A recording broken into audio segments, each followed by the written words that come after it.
Her lips which whisper like reeds on the wind, wet with moisture sprung from a well deep within, whispers like the petals of an iris, the reedy blossom which weathers and is not trodden down for long.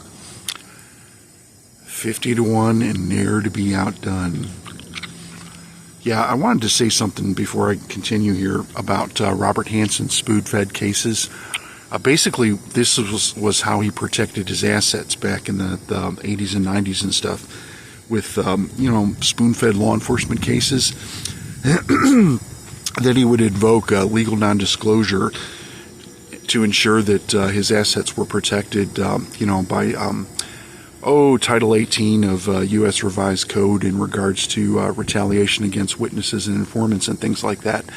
So basically, what I'm saying here is Anthony Polito out there at UNLV, he was a fine example of what happens when those when those clauses run out,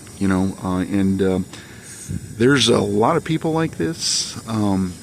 So like I said, this is why I got really concerned when Valerie banned me from her Facebook pages. That happened about 2 weeks after Robert Hanson died.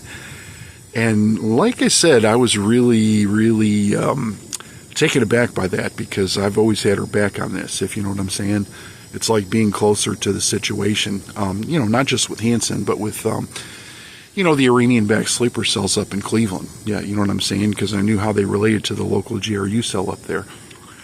But, the other thing, too, it's like, when you start talking about broken arrows and things like that, it's been an issue in the past with people going postal. That was, it was kind of a not exactly flattering term to refer to, like, disgruntled veterans who work for the Postal Service. But there were issues with them back in the 80s. And, a lot of it, still 50 to 1 and near to be outdone pushing all their buttons. You know what I'm saying? And, it comes down to usually, it's like I said, federal oaths being inviolate without outside assistance. So there's other issues there too, but then you got the whole, the First Blood book by David Morrell. That was actually, if you read the book, it was set in eastern Kentucky. And there's a guy that I know whose father was 1/4 Cherokee Indian, who was anything but, a vagrant, because he owned a lot of property and coal mines out in eastern Kentucky. But he was also a 20-year veteran of the 101st Airborne. And, he was, he had 20 years plus, because he was a reservist after that, too.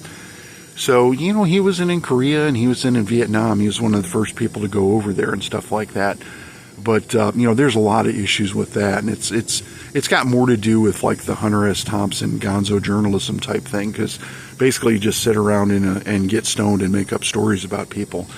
But, because, if you read the original book, First Blood, Rambo was a domestic terrorist. I mean, he was not a good guy, and I don't know how that became what it did.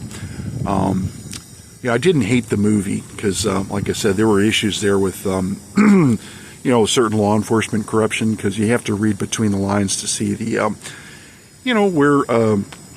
where Rambo was violated in jail and stuff like that, because, that kind of stuff still happens here. I know there was one case we took out back in around 2008, at FCDC, where a person got fired for sodomizing prisoners. So that's the kind of thing that tends to push people over the edge, just saying. But it still comes down to the whole broken arrow type thing, because, like I said, Polito was pretty much a fine example of what happens when one of those, protective clauses from one of Hanson's spoon-fed cases, runs out. So heads up on that. That's something you got to watch out for. But I'm going to backtrack here a little bit. I got one of these, I got something wrong here. So we'll start with line 1289. With tack from a horse and sword for discourse, and chainmail and leather with an odd dwarven helm. Ere to abide, for to be a good ride, Esmeralda sought nothing from her father's fair realm. Ever he a frown wore Derrick from town, his mettle yet met, brought he rope and a net. Wise to device his demeanor like ice, what blue of his eyes and his blood for to let. Ruddy and pale with his sword and chainmail, what qualm for to quell before he foes fell? Raven-hued was his hair, pitch would compare, darkly determined one's doom would he spell. Loris of Drakmar, though slighter by far, was like in his appearance and manner. Though skilled as a sage, this unlettered mage shine bright as a much better planner. The spell prepared for Morpheus to dare the drop shaft, for he was tall and quite broad. Not quite condescension, this ounce of prevention, or put down, this diminution to laud. Fell fate to deplore, Feline did implore, for her brother Gangor, whose sword she did trust. He lanky and lithe, fell foes for to scythe, Gangor the barbarian, but a must. Now feeling quite safe was Jenna the waif, of dangers too brave, for to get ahead. She her own hero, questing to zero, aspired once more, having room in a bed. Sorceress of means, least not though was Eve, last neither, though what vague presence was felt. Penultimate perhaps, presence to lapse, gut quibbles, mused she, as donned she her belt. Ill air or omen, darkly foreboding, or yesterday's pork up for an encore? Still non-compliant, her stomach in riot, this vague unease felt best to be ignored. What shade to deplore they made for the door, and to the market alley by midnight. They made for the shaft as night reached its haft, no shadows to dance or were-rats to fight. The stone which they'd mark they found in the dark, by letter to fetter on their regress. A stone for to pry and spell for to scry, to better unfetter, path to digress. Lest girth for to prize with giant downsize, descended they down the narrow drop shaft. Plummet and duck, they pounced upon the muck, then onward to the stone arches collapse. A brief pause for light, lit torches for sight, as shadows did dance across the cut stone. Near 3 paces wide, sheer drops either side, would cascade below, haps best not be known. Tingle within, air electric had been, the brightness unfolding made quite a start, as Loris of Drakmar, though useless by far, bled light from his staff, thus indulging his art. Brilliant and bright was this magic fey light, illuminating well he the chamber's full height. Off to the left, opposite the great cleft, arches of stone, illuminated bright. What mystery lay beyond yonder mists display?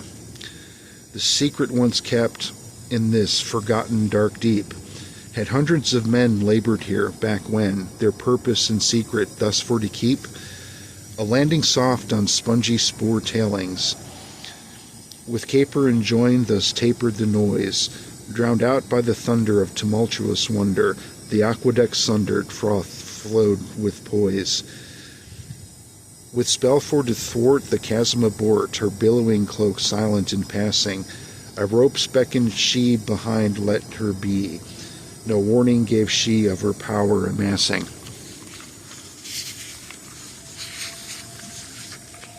Now down with some might hammered she a spike, to fasten a rope, her resolve inured.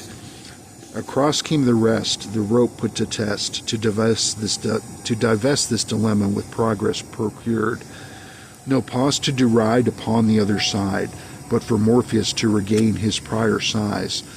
Momentarily height returned thus unto he, for to be wise his diminution excised. The rest came then after they across the collapse, a bridge of stone which had stood for countless ages, past awful and rot this sardonic lot, and onto a cave where had waited their wages. With tumult behind them the passage declined, downward and away the path before them lay, slithering and listless its path hidden by mist, there oozing in darkness what mindless thing prayed. That's it for tonight. Have a good night and thank you for listening. More to come.